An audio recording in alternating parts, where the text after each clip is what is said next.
Friends, good morning. কেমন আছো তোমরা সবাই? আশা করি তোমরা সবাই ভালো আছো, আর আমিও খুব ভালো আছি। আর আজকে এখন বাজছে যেন 9টা বাজছে। আমি কখন উঠেছি আজকে, তো তোমাদেরকে বলেছিলাম যে ঘর যাব। আর এখন আমি কাজ করতে শুরু করে দিয়েছি। এই যে এই দেখো বন্ধুরা, এখানে দেখো পেঁয়াজ আছে, এটা রসুন কুচি আছে, আদা কুচি, লঙ্কা আছে। আর এই যে দেখো আলু আর ক্যাপসিকাম, টমেটো। আর এই যে এই বাসনগুলো সকালে খেয়েছি, ভাত খেয়েছি। এখন সবজিটা বসিয়ে দিই।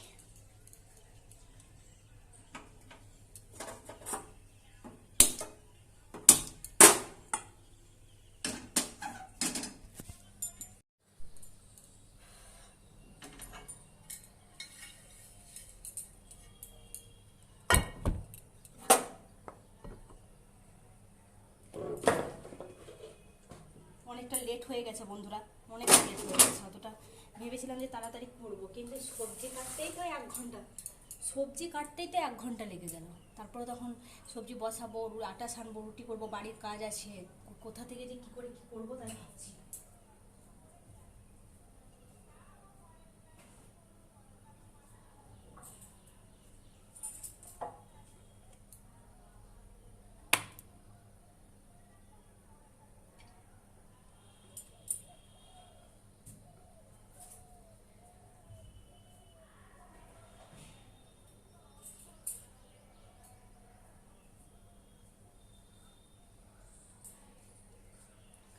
বেশি আটা নেই, অল্পই আটা আছে, যত কটা রুটি হয় আর কি করে নিয়ে যাবো বলতে ট্রেনে তো খেতেই হবে, ট্রেনে খাবো। কারণ কি আমরা দুপুরবেলায় 12টার সময় আর কি 11টা 55-তে ট্রেন আছে হাওড়া থেকে, ওটাতেই যাবো আর কি। আমরা রামপুরহাট কিংবা সাঁইথিয়া যাবো, আমাদের মল্লারপুরে তো ট্রেনটা দাঁড়ায় না।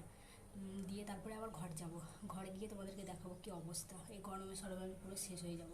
আর আমাদের গ্রামে বন্ধুরা হরিনাম আছে, ওই জন্যই আমি যাচ্ছি আর কি। তো দেখো বন্ধুরা, আমার রান্নাবান্না হয়ে গেছে। এই দেখো এখানে ক্যাপসিকাম আর আলু দিয়ে সবজি করেছি, এই এতক্ষণে হলো। আর এই যে রুটি বানিয়ে নিয়েছি, বেশি অবশ্য রুটি হয়নি, 12টা মতো রুটি হয়েছে।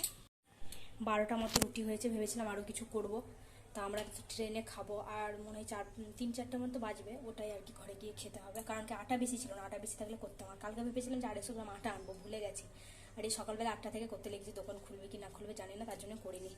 ঠিক আছে, এখন এই কাজ টাজগুলো করে নিই, অনেকটা সময় হয়ে গেছে। দেখো 10টা প্রায় বাজতেই চললো। হ্যাঁ 10টাই বাজছে গো, বেশি লেট করা যাবে না। চলো আগে আমি কাজটা করে নিই।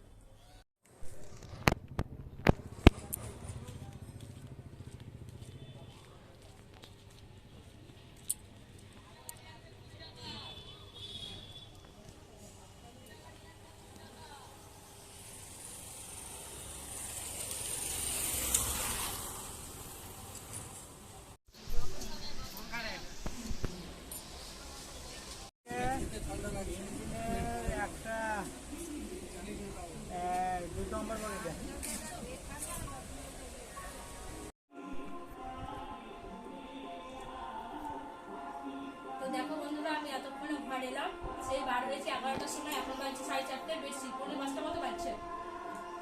আর আমি একটা সকাল থেকে সেই পাউরুটি খেয়েছিলাম, একটা বিস্কুট খেয়ে আমার কিছুই খাইনি। আর দেখো এখন ঘরেই এসে আর কি, ওই ঘর যাইনি, এখানে আমি রুটি খেতে বসে গেছি। আর ওই যে মাইক বাজছে, হরিনাম আছে। তো ঠিক আছে বন্ধুরা, এখন খাওয়া দাওয়া করে নিই, তারপরে তো কাজে একদম সঙ্গে সঙ্গে লেগে পড়বো, কারণ প্রচন্ড পরিমাণে কাজ। ওই ঘরটা তো করবোই না, আজকে এই ঘরটা মোটামুটি মতো আর কি থাকার মতো পরিষ্কার করবো।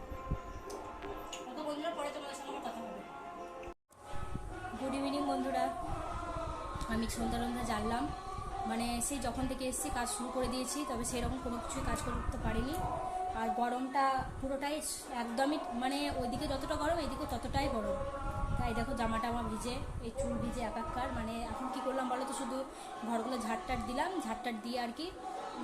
আমাদের তো এবার ধরো জানোই, গ্রামের ঘর এবার অনেক বড়, ওই ঘর ঝাড় দিলাম, মানে মাটির ঘরটা, আগনাটা ঝাড় দিলাম, জল ভরলাম বোতলে, সন্ধে জানলাম, ঠাকুরের ঘরটা মানে এগুলোকে সব ঠিকঠাক করে বিছানার চাদর তুলে, বিছানার চাদরটা ঝেড়ে, আর এখন খাটটা মুছে বিছানার চাদরটা পারবো। আর এটা তো বন্ধুরা, এই পর্দাগুলো আমি সেদিন নিয়ে এসেছিলাম, কিন্তু খুব পাতলা পর্দাগুলো, খুব সুন্দর কিন্তু পাতলা খুব, তার জন্য আমার খুব একটা ভালো লাগছে। কিন্তু পর্দাগুলো হেভি সুন্দর, আমার ঘরে আগে যে পর্দাগুলো ছিল তার থেকে এই পর্দাটাই ভালো লাগছে, কিন্তু পাতলা তো ভালো ঢুকবে। আমি এই পর্দাটা অবশ্য রাখবো না, তারা তোমাদের পর্দা আজকে ডাকছি।